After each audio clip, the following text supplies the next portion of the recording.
"I will never go to jail for them," Jacob Zuma famously declared, his words echoing the sentiment of a man prepared to defy even the highest court in the land. This audacious statement, dripping with defiance, encapsulates the essence of Zuma's political maneuvering. He seems perpetually embroiled in a high-stakes game of chess, where loyalty becomes a weapon and power, the ultimate prize. This is not merely a man clinging to power, it's a calculated strategy, intricately woven into the fabric of South African politics. Zuma's recent actions, particularly his decision to remain a card-carrying member of both the African National Congress, ANC, and the newly formed MK Party, have sent shockwaves through the nation. This seemingly contradictory allegiance, a political tightrope walk, speaks volumes about his understanding of South Africa's political landscape.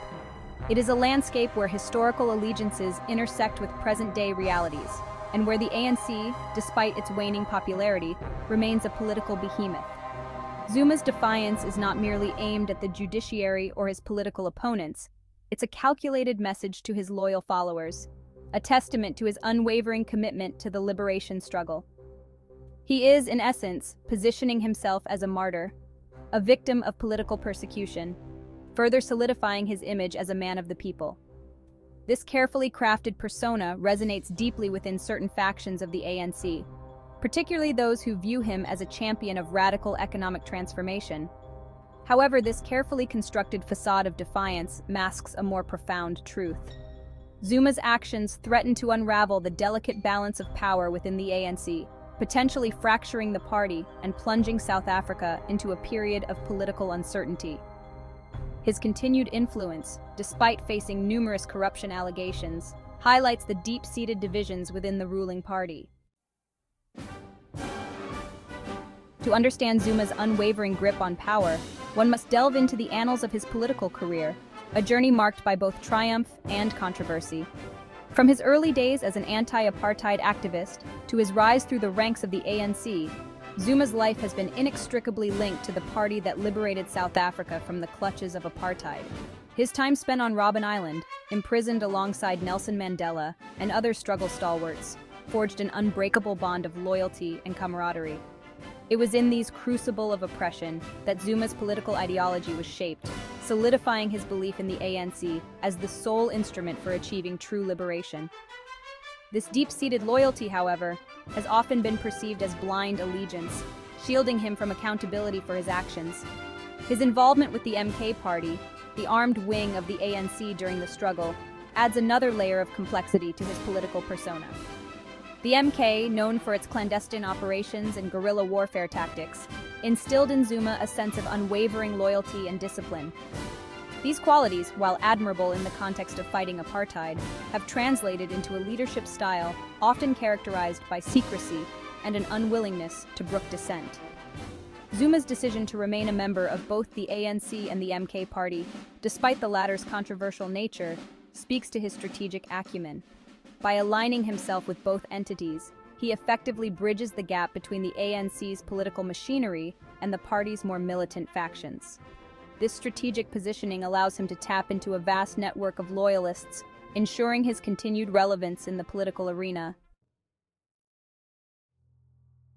The ANC, once a beacon of hope and unity, now finds itself teetering on the precipice of division.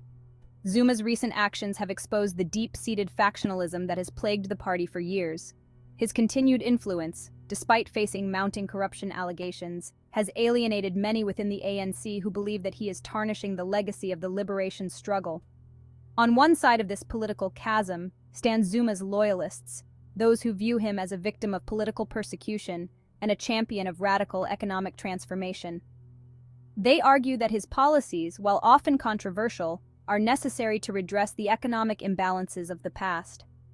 To them, Zuma represents the aspirations of the marginalized masses, those who have yet to reap the fruits of democracy.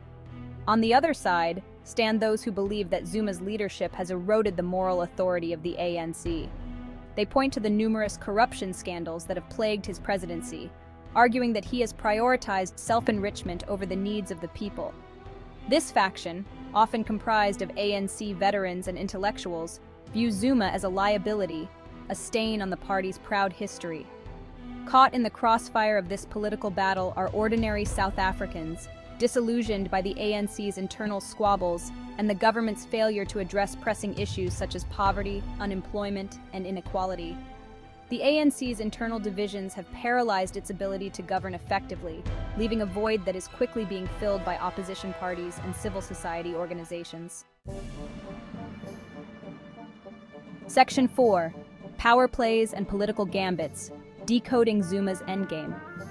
While Zuma's unwavering grip on power may appear baffling to some, it is essential to recognize the intricate web of political maneuvering that underpins his actions. His decision to remain a member of both the ANC and the MK party, for instance, is not a mere act of defiance. It is a calculated move designed to secure his political survival. By maintaining his allegiance to both entities, Zuma effectively hedges his bets, ensuring that he retains a power base regardless of the outcome of the ANC's internal struggles. This strategic ambiguity allows him to play different factions within the party against each other, further consolidating his grip on power. It is important to note that Zuma is not acting in isolation. He is surrounded by a coterie of loyalists, many of whom have benefited from his patronage and are equally invested in his continued survival. This network of political allies, bound by a complex web of loyalty and self-interest, provides Zuma with a formidable support system, shielding him from criticism and bolstering his authority. Moreover, Zuma's actions must be understood within the broader context of South Africa's political landscape. The country is grappling with a myriad of challenges, including high levels of poverty, unemployment, and inequality. Zuma's supporters argue that he's the only leader capable of addressing these issues, pointing to his track record of implementing social welfare programs and promoting Black economic empowerment. Section 5. The Aftershocks. A nation grapples with uncertainty.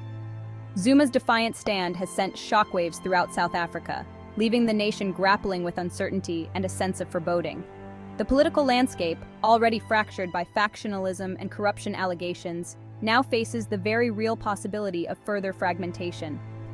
The ANC, once the undisputed champion of the liberation struggle, is now perceived by many as a shadow of its former self, its moral authority eroded by years of scandal and infighting.